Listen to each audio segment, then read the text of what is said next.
é importante das medidas cautelares, de natureza cautelar. E a detenção tem efetivamente essa função de, e em norma, a 48 horas, não é? Se é a norma. E aí está, o doutor fez bem na questão. E quais são os fins? Na verdade, nós aqui, no Parlamento Crítico, como o doutor disse muito bem, fugimos um pouco e vamos um pouquinho mais além. Para além da primeira função, que é de manter o arguido junto dos órgãos policiais, também temos uma outra função, outra finalidade, que vai ser, então, da aplicação da medida de coação ao arguido. Portanto, esses prazos poderão ser... Nós estamos aqui nos termos do artigo 250. Exato. Exatamente. Primeiramente, para garantir a presença do arguido, junto dos órgãos de polícia criminal, ou essa detenção normalmente não pode ser superior a 24 horas. Exatamente. Não pode ser superior a 24 horas. Esse é o primeiro fim da pena. Agora, no segundo caso, que seja para a aplicação da medida de coação, ali podemos chegar até às 48 horas. Portanto, são basicamente 6 diferenças que eu acredito que existem aqui em torno da questão das finalidades de detenção no processo penal, porque o nosso legislador foi um pouquinho mais além e dividiu os prazos.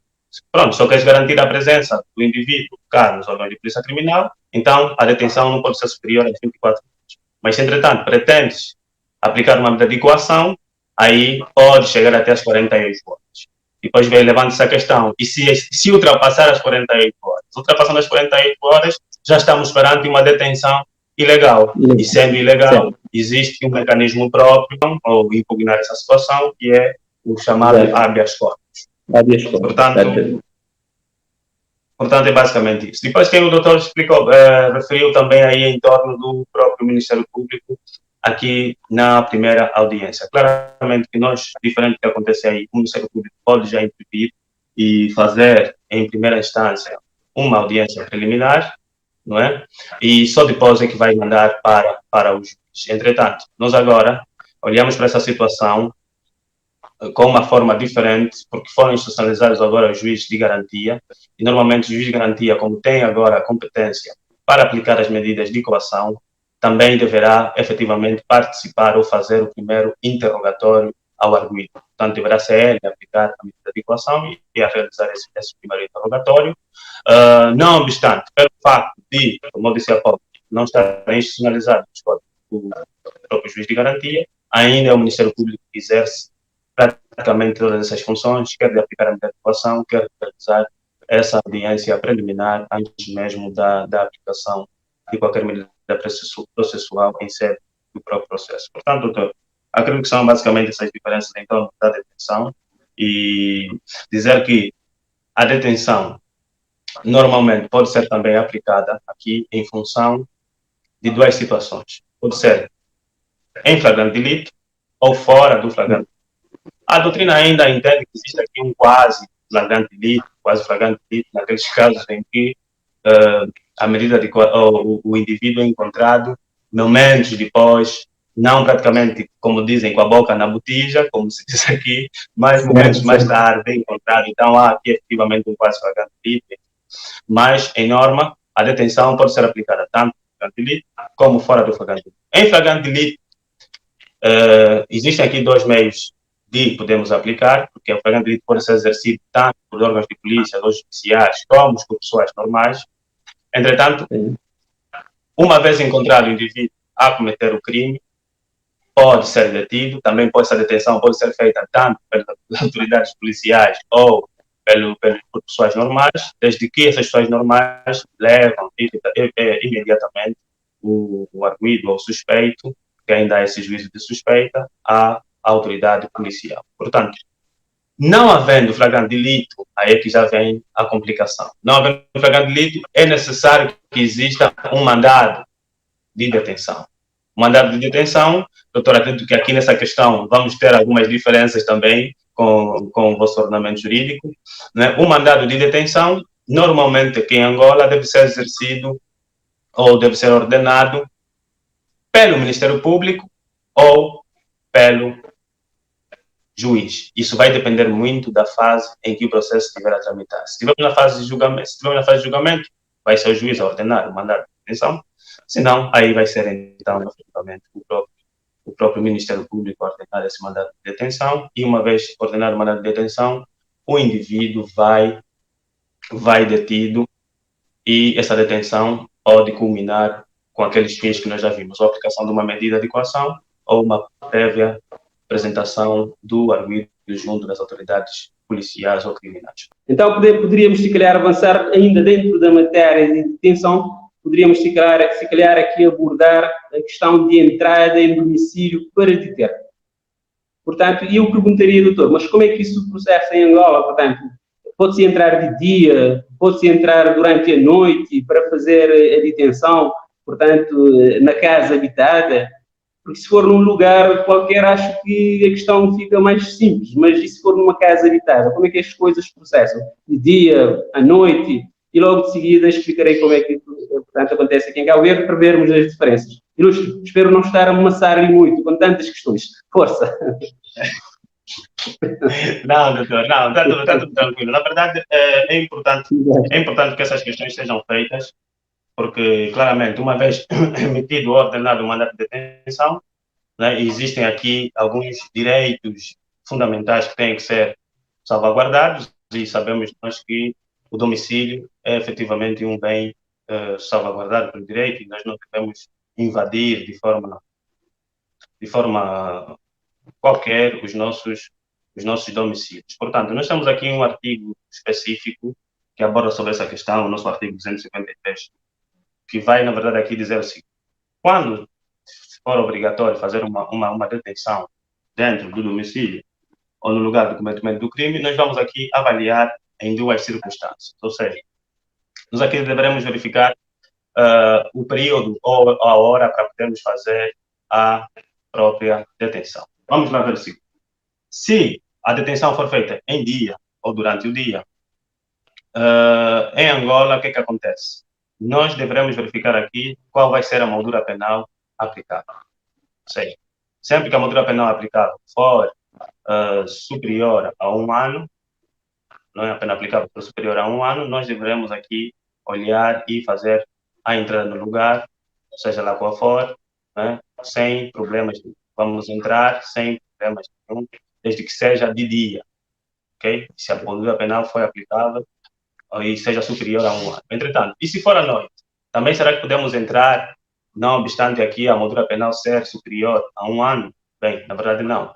O nosso artigo 253, número 3, vai dizer o seguinte: se a autoridade policial quiser fazer essa detenção junto do lugar, domicílio ou particular, se assim podemos considerar, não deverá fazer a entrada assim de forma livre. Também é importante verificarmos qual vai ser a moldura penal aplicável para aquele indivíduo.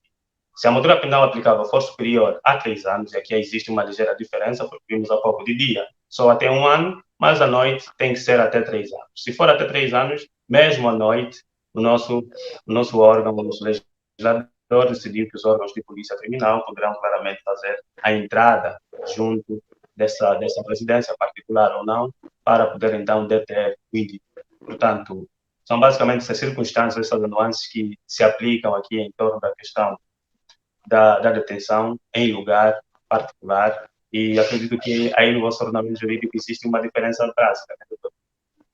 Exatamente. Se eu percebi, parece-me, portanto, no vosso caso, durante o dia, portanto, se for crime punível com moldura penal máximo superior a 1 ano, pode-se entrar durante o dia, e à noite, se for crime punível com moldura penal máximo superior a 3 anos, pode-se fazer normalmente em Angola, durante a noite. Depois da detenção, nós estamos ainda dentro do tema medidas cautelares em Angola e Cabo Verde, portanto, já falámos aqui da detenção.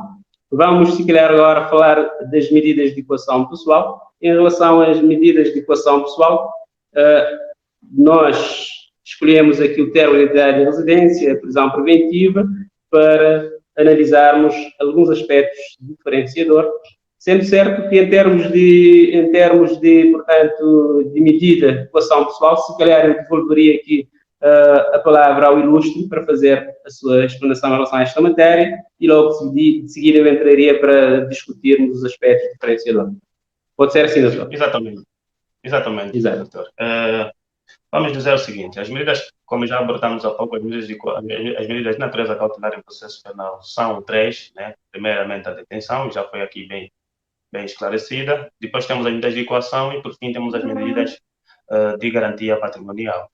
Entretanto, essas medidas de coação são aqui agora, que vão ser agora apreciadas, elas obedecem ao princípio da tipicidade ou da legalidade, na medida em que somente podem ser aquelas estabelecidas aqui no Código.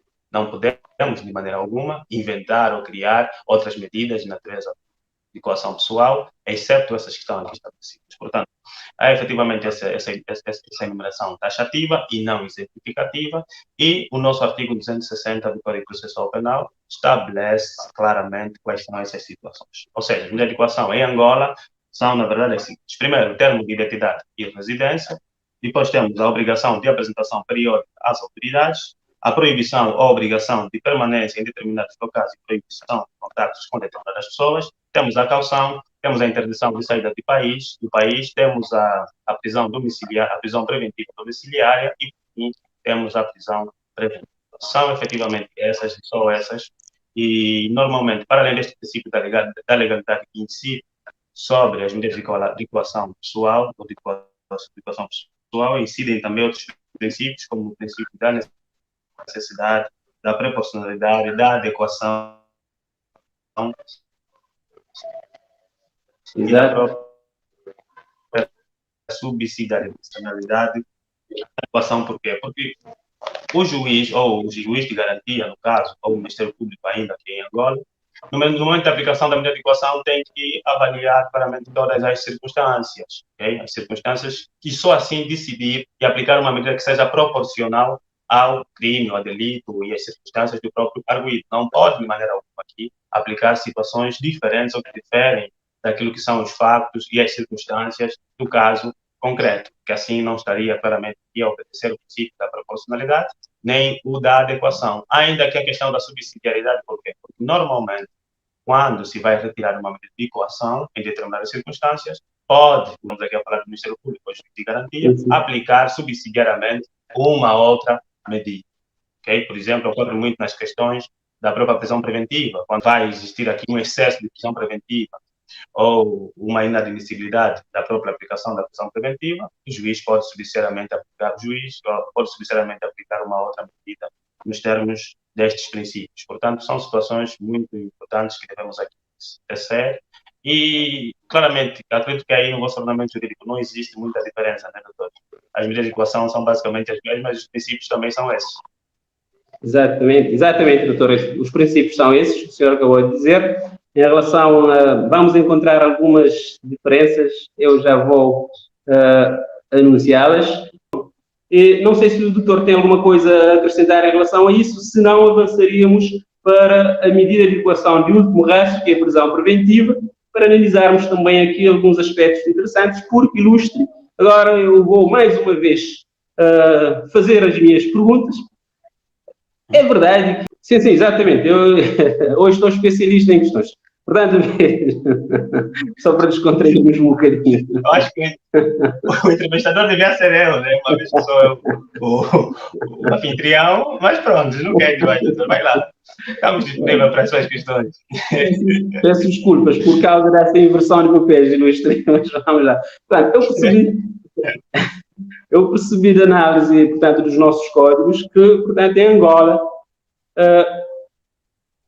a prisão preventiva é aplicada necessariamente em certas circunstâncias, em certos crimes.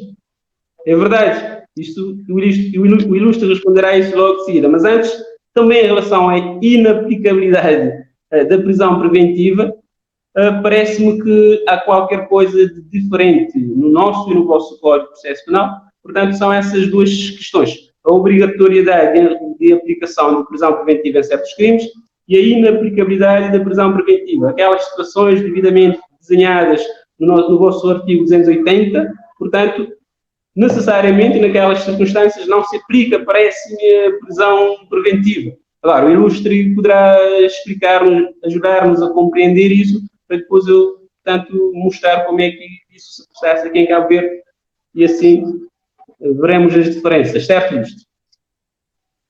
Certo, doutor. Muito obrigado pelas questões. Está a ser interessante. Acho que estamos aqui num primeiro interrogatório no qual eu sou arguido e o doutor é o Ministério Público, o instrutor do processo. Mas sem problemas, doutor. Diz aqui, a prisão preventiva, né, e só para esclarecer aqui a nossa audiência nesse momento, nós escolhemos apenas abordar sobre algumas medidas cautelares de coação pessoal, essencialmente, que achamos que efetivamente existem algumas diferenças. Por isso é que nós não abordamos sobre as outras, e quem estiver interessado claramente vai lá ver o Código Processual Penal e vai ter mais pormenores sobre elas. E nós aqui vamos abordar apenas, há pouco falamos sobre a questão do termo de entrada de residência, e agora falaremos sobre a medida de coação da prisão preventiva, porque efetivamente existem aqui algumas diferenças e o doutor, com as suas questões, basicamente já pode perceber isso. Bem, a prisão preventiva, na verdade, é a prisão ou a medida de coação de última ratio, ou seja, normalmente quando não seja possível aplicar as outras medidas, o juiz ou o Ministério Público acha que é conveniente aplicar a medida de coação, a prisão preventiva aplica. Mas, para além disso, existem outros pressupostos, como tem a própria questão da moldura penal abstrata aplicável, né? Porque o nosso Código Processual Penal estabelece que somente nos crimes com moldura penal aplicável com pena superior a 3 anos é que poderemos efetivamente aqui aplicar a prisão preventiva. Caso contrário, não há necessidade de se aplicar ou não se aplica a prisão. Mas está aí, vem a outra questão, o doutor fez-me muito bem. E existem casos em que é obrigatório a aplicação da medida de prisão preventiva, sim. Em Angola, felizmente, existem alguns crimes que, dada a sua gravidade e violação de direitos fundamentais, claramente exigem que o juiz de garantia, o Ministério Público, aplique a medida de coação da prisão preventiva obrigatoriamente.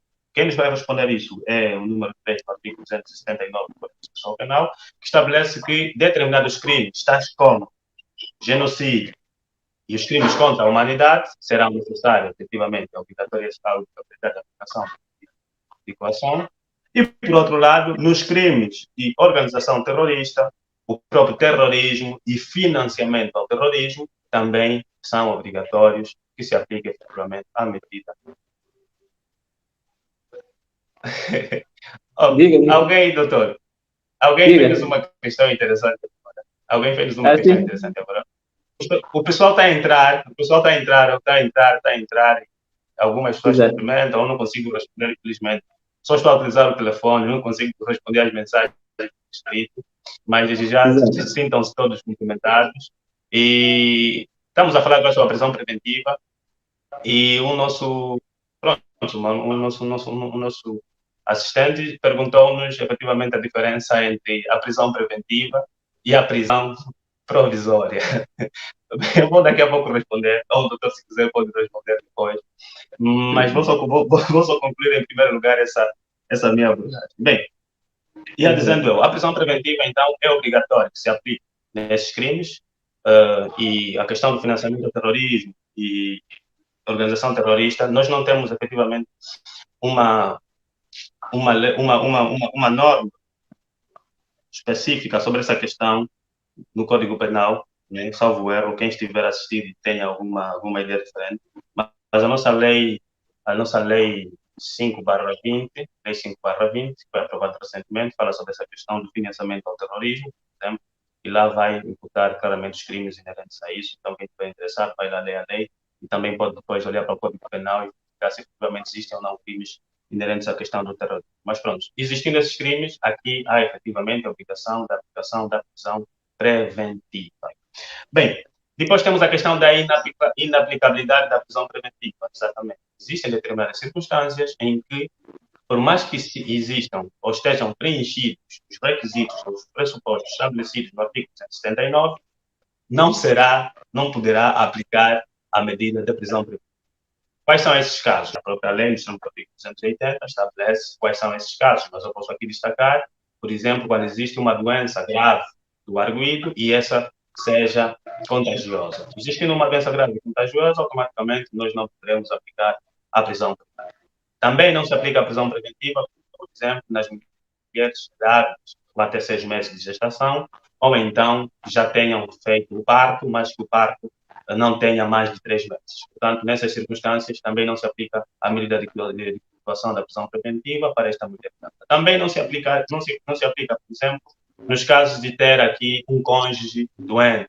Não é? Imagina que eu sou casado e a minha mulher esteja doente de forma grave. Também, nesses casos, posso alegar esse fundamento e o Ministério Público não poderá, ou o juiz de garantia, não poderá aplicar a medida de coação da prisão preventiva. Portanto, são situações mais ou menos que se aplicam aqui. Mas no vosso caso, a prisão preventiva, quem aplica é o juiz, não é o Ministério. Ajuda-me a perceber isso. É assim, aqui, cá no nosso país, agora com essa aprovação do Código Processual Penal novo, quem aplica a medida de coação é o juiz de garantia. É o juiz de garantia. Entretanto, como o juiz de garantia ainda não está institucionalizado ou não estão a funcionar, então as competências dele continuam com o Ministério Público. Existe aí na lei que aprova o Código Processual Penal uma disposição transitória, né, uma norma que faz uma disposição transitória, estabelece efetivamente isso. Então, por enquanto, digamos a falar de hoje quem aplica a medida de coação é ainda o Ministério Público. Mas, do ponto de vista formal e legal, já está aí estabelecido que quem vai efetivamente aplicar as medidas é o juiz de garantia. Exatamente. No nosso caso, é o juiz de turno. Antes de avançarmos, vamos só aqui tirar a dúvida do nosso assistente. Faça isso. Exato, faça isso. Ele questionou-nos a diferença existente entre a prisão preventiva e a prisão provisória. Então, gostaria que o doutor respondesse essa questão e depois eu também poderei tomar uma posição quanto a esse aspecto. Eu estou com dificuldades em perceber aqui a prisão provisória, porque o que eu percebo aqui, muitas vezes, é que as pessoas, muitas vezes, confundem a detenção e a prisão. A detenção e a prisão. Portanto, exato, em Cabo Verde nós temos a prisão preventiva como medida de coação. Prisão preventiva, portanto, quer dizer que a pessoa é detida, portanto, estamos a falar de detenção e não de prisão. A pessoa detida, portanto, tem 48 horas para ser apresentado, portanto, ao Ministério Público para promover o primeiro interrogatório de arguido detido. E, a partir deste momento, se o juiz aplicar como medida de coação a prisão preventiva, já não estamos a falar de detenção, estamos a falar de prisão preventiva.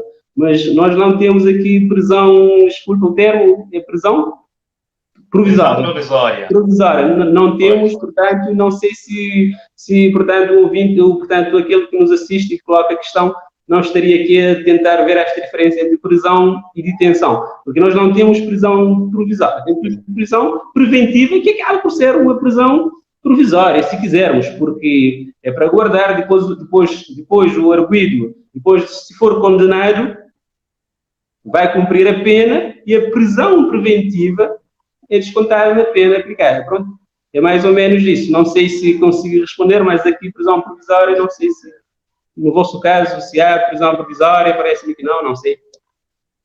Exatamente. Doutor, é o seguinte, eu consigo perceber mais ou menos qual é a inquietação do nosso assistente por uma razão. Acho que nós algumas vezes assistimos às séries brasileiras ou exato, exatamente, sim. Mas com a tradução brasileira, e no Brasil eles não pronunciam prisão preventiva, eles falam mesmo em prisão provisória.